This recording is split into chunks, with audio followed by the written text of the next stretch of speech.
Parasha 49. Ki Tetzet. Deuteronomio de Barín 21:10 al 25:19. Significado: cuando salgas. Primera aliyá. De Barín 21:10 al 21. De Barín 21:10-12. Cuando salgas a la guerra contra tus enemigos y Yahweh tu Elohim los entregue en tu poder, y tomes algunos de ellos cautivos, si ves entre los cautivos a una mujer hermosa y la deseas y quieres tomarla, deberás llevarla a tu casa y ella deberá cortarse el cabello, cortarse las uñas. Si un hombre desea casarse con una prisionera que ha sido tomada en una guerra no obligatoria, tendrá que hacer que se rape y no se deje crecer las uñas para que no se engañe por las apariencias físicas. Si él la sigue queriendo a pesar de no tener un aspecto físico tan agradable, el proceso matrimonial seguirá, como lo cita 1 de Pedro 1, 15-16. Devarim 21:13. También se quitará el vestido de su cautiverio, permanecerá en tu casa y llorará por sus padres y por su madre por todo un mes. Después de eso podrás llegarte a ella y ser su marido, y ella será tu mujer. Según el Midrash, las hijas de los pueblos de la antigüedad se adornaban en tiempos de guerra para seducir sexualmente a los enemigos. Por lo tanto, aquí se refiere a ropas atractivas que tiene la prisionera antes de ser capturada. El propósito de quitárselas es que el varón ya no la encuentra atractiva como antes. Antes de poder casarse con una prisionera de guerra, habrá que esperar un mes para que ella pueda llorar por su padre y por su madre. Esto nos enseña, por un lado, que el Eterno está interesado en que su alma sea consolada antes del casamiento. También nos enseña que el Eterno no quiere que el varón tome una decisión precipitada. Ella tenía que llorar tanto tiempo para que el hombre no la vea contenta y feliz, sino poco atractiva en comparación con las mujeres israelitas.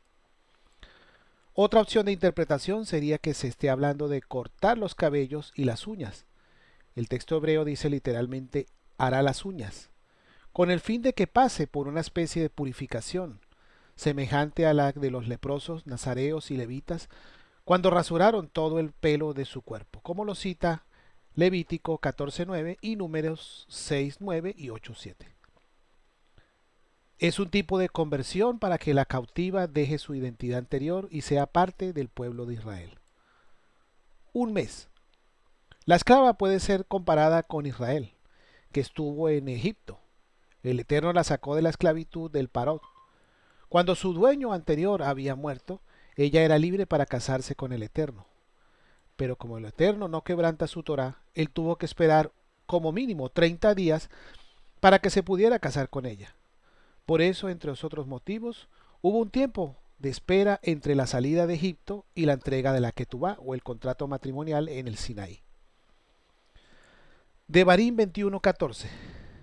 Pero sucederá que, si no te agrada, la dejarás ir a donde quiera, mas ciertamente no la venderás por dinero, ni la maltratarás porque la has humillado. El propósito de este trato con esta mujer es que no sea agradable para el hombre.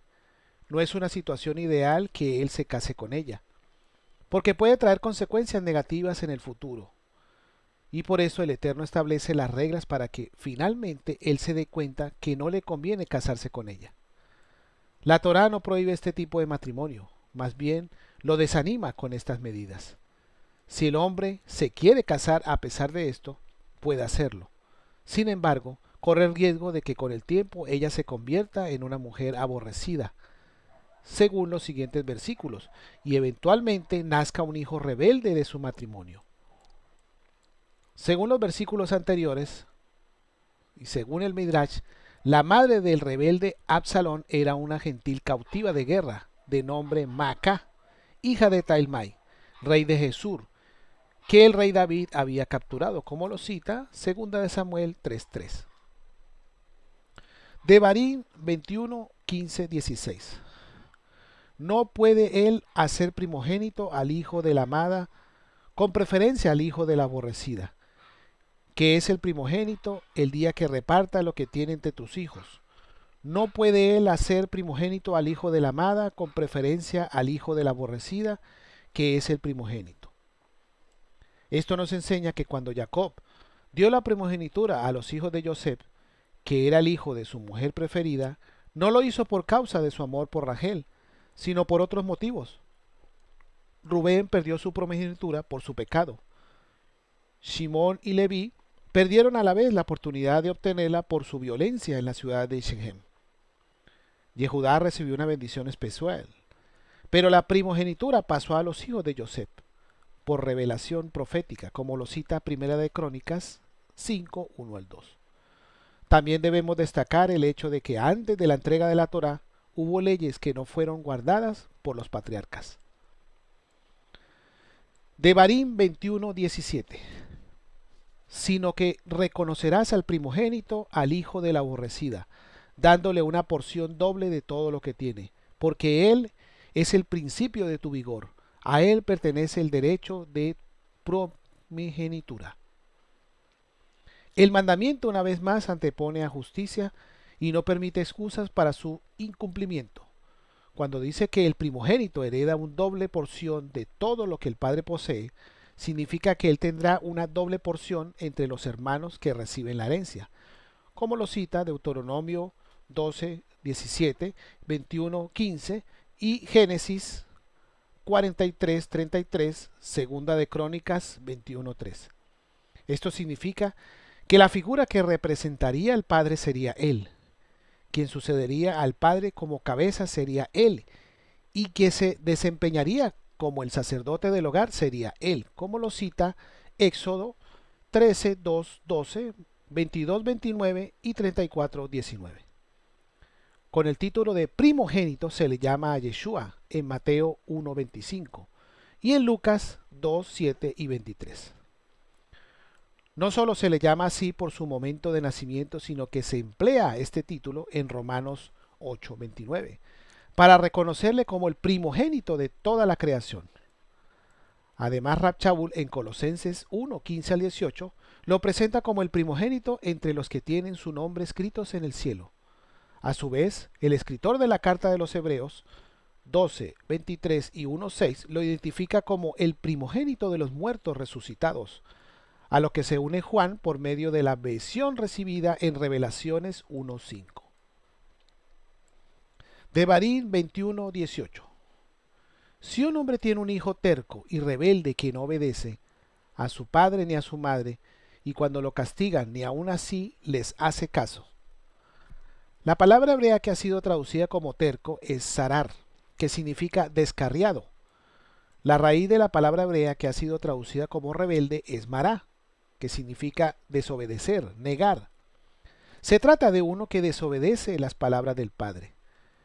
La rebeldía es considerada por el Eterno como una actitud muy grave y tiene que ser duramente corregida en la vida de un niño, antes de que llegue a la adolescencia. Según el Talmud, se trata de un joven mayor de 13 años, porque de otra forma no podría ser juzgado ante el tribunal o beidín. Específicamente se refiere a un hijo en los 3 primeros meses después de su bar mitzvah. Después de esos 3 meses ya no se aplican las leyes del hijo descarriado o rebelde. Cuando aquí se habla de castigarlo, se refiere a hacer una advertencia formal ante el tribunal para que sea azotado. Si luego sigue robando de su padre para comer mucha carne y beber mucho vino, tendrá que ser ejecutado. La tradición enseña que este caso de la ejecución de un hombre rebelde llamado glotón y bebedor nunca se ha dado en la historia de Israel, por no cumplir todas las exigencias requeridas por los jueces. Y como no se ha cumplido en la historia del pueblo de Israel, será que cuando vuelva el Mesías se cumplirá conforme a lo que dijo, hasta que todo se cumpla, como lo cita Mateo 5:18. Devarim 21:20. Y dirán a los ancianos de la ciudad: este hijo nuestro es terco y rebelde, no nos obedece, es glotón y borracho. El carácter insaciable es considerado como algo muy negativo por la Torá. El dominio propio es fruto del espíritu de santidad, como lo cita Gálatas 5:23 y 2 de Timoteo 1:7. La autodisciplina es parte de un buen carácter y algo que los padres tienen que enseñarle a sus hijos desde pequeños. Una de las tareas más importantes que tienen los padres es enseñar a sus hijos a no ser esclavos de sus deseos, sino dominar sus impulsos y ser dirigidos por principios. La falta de dominio propio es considerada por la Torá. Hay especialmente dos áreas donde el hombre tiene que aprender a dominarse: la comida y el sexo. Si no puede domar estas dos áreas en su vida, nunca llegará a ser maduro espiritualmente. La borrachera también es condenada por la Torá. El maestro Yeshua fue falsamente acusado de ser un glotón y borracho, como lo cita Mateo 11:19.